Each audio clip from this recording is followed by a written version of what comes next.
Are like driving erratically in the Washington and 19th intersection, and it did a U-turn and then came down the sidewalk on the east side of 19th Street, like pedal to the metal. Now at 11, we're hearing from one of the many people hurt in a deadly hit-and-run rampage in southeast Portland.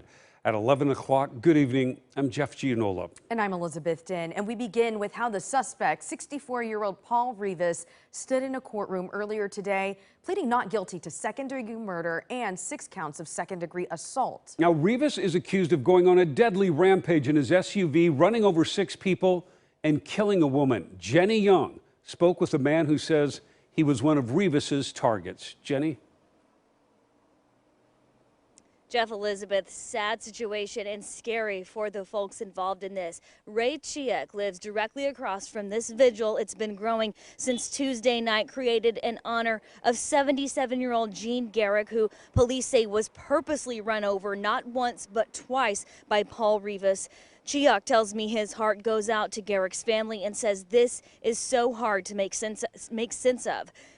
According to CHIHAK, he and his friend finished up a bike ride Monday afternoon. They were standing outside his apartment when they saw Rivas's SUV, a Honda Element, driving erratically at 19th and Washington. He said the suspect did a U-turn, then drove onto the sidewalk, gassing it.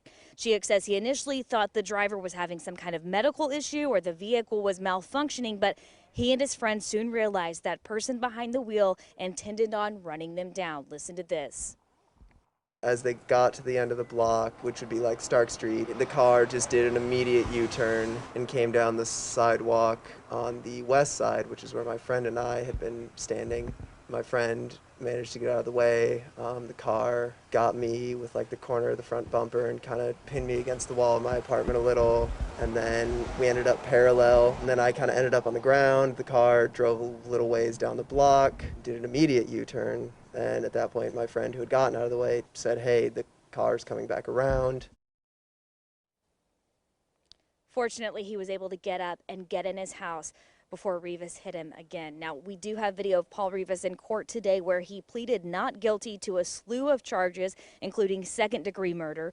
Court documents show Rivas told detectives his SUV was having brake problems and he was looking for an auto shop in the area. He also allegedly told investigators the victims could have been injured by another similar-looking Honda Element that wasn't driven by him.